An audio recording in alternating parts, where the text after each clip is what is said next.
Welcome to this explainer. Today, we're diving straight into a massive collision. We're talking about what happens when traditional U.S. securities laws slam right into the wild, chaotic frontier of decentralized finance, or DeFi. It's essentially where cutting-edge blockchain tech meets market rules that have literally been on the books for nearly a century. Let's get into it. Okay, look at this number right out of the gate. $19 billion. That is the staggering amount in leveraged positions that got liquidated almost instantly during that devastating October 2025 crypto flash crash. Boom, gone. Leveraged traders were completely wiped out because prices just spiraled unchecked.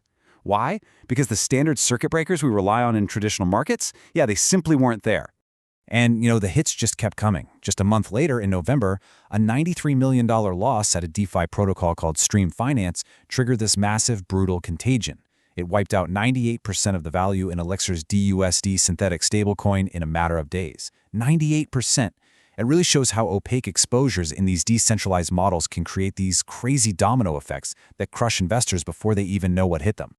So, the absolutely crucial question we have to ask ourselves after seeing these brutal crashes is this: can these decentralized markets actually survive without the centralized guardrails of traditional finance? I mean, can you really have the incredible speed and innovation of DeFi without completely sacrificing the safety nets that stop our markets from going into freefall?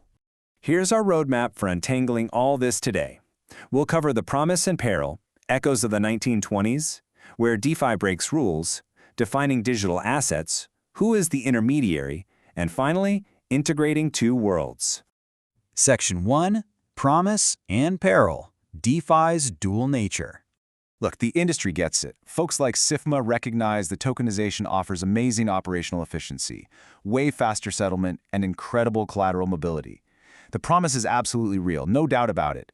But, as this quote emphasizes, we absolutely cannot sacrifice core investor protections to get there. We just can't trade systemic market stability for operational speed. It's a balancing act. Section 2, Echoes of the 1920s, a regulatory déjà vu. We are totally living through a major case of regulatory déjà vu right now. Think about it. Back in the 1920s, unregulated bucket shops and peer-to-peer trading led to crazy fraud, right? That necessitated the creation of the SEC in the 30s. Then, fast forward to the 90s, the electronic trading boom led to dark, two-tiered markets, which brought us new transparency rules like Reg ATS. And today, we are seeing the exact same cycle play out. Today's DeFi crashes are screaming for modern oversight to bring back transparency and protect the public. Moving to Section 3, where DeFi breaks rules, specifically looking at market mechanics. So the first concept you really need to wrap your head around is MEV, or maximal extractable value. Now, in traditional stock markets, front-running your customers is a massive legal no-no. But in DeFi, because pending transactions just sit there in a visible public queue before they finalize, validators can legally reorder those transactions to skim a profit before your trade even goes through. It's essentially legalized front-running, and it directly harms retail investors by giving them terrible execution prices. Next up is the AMM, the automated market maker. Instead of relying on actual firm quotes across a national market, an AMM is basically a robot. It's a mechanic that sets prices using a strict math formula based entirely on a local liquidity pool. It doesn't check the broader market at all. Because of this, the price of an asset on an AMM can wildly diverge from the national best bid and offer. This leaves retail traders buying or selling on stale, off-market prices, completely divorced from true price discovery. So, when you put these two worlds side by side, it is a stark contrast.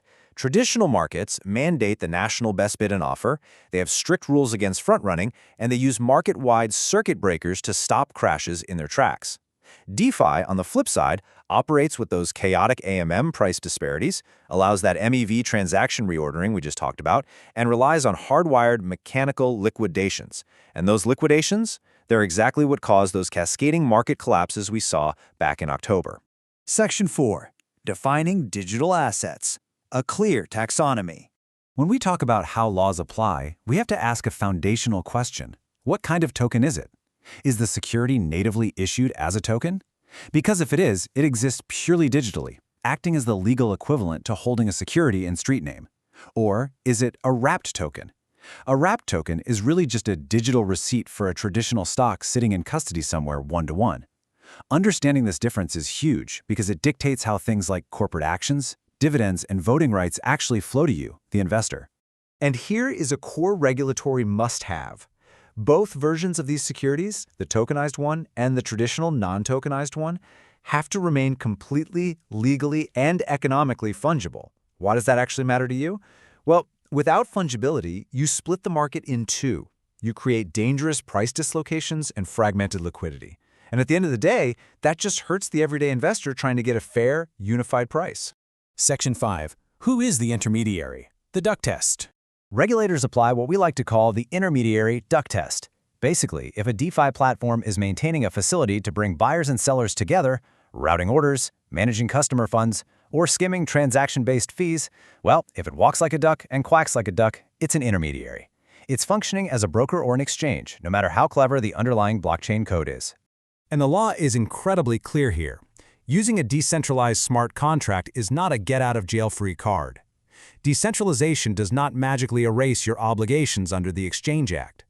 If you run a front-end interface, or even if you're just acting as a liquidity provider in a pool, you might functionally be operating as an unregistered broker-dealer. The technology has changed, sure, but the core economic functions and the rules that govern them haven't changed a bit. Finally, Section 6, integrating two worlds and protecting the public. So how do we prevent another catastrophic October flash crash? Industry guidelines are clear. Tokenized securities have to integrate seamlessly with existing market structure rules. That means enforcing regulation NMS so everyone gets a fair price. It means applying Reg Show for short selling, wiring in market-wide circuit breakers, and enforcing strict margin limits. We absolutely have to cap unchecked leverage so we don't trigger those mechanical cascading liquidations again. And regulators, they aren't just sitting on their hands. FINRA is actively monitoring this whole frontier. They've spun up a dedicated crypto hub, a crypto asset investigations team, and a blockchain lab. They are scrutinizing how member firms handle digital assets and ensuring that time-tested compliance standards apply to this wild new space. They're basically building the infrastructure to watch the blockchain just as closely as they've always watched Wall Street. I want to leave you with this final, provocative thought to chew on.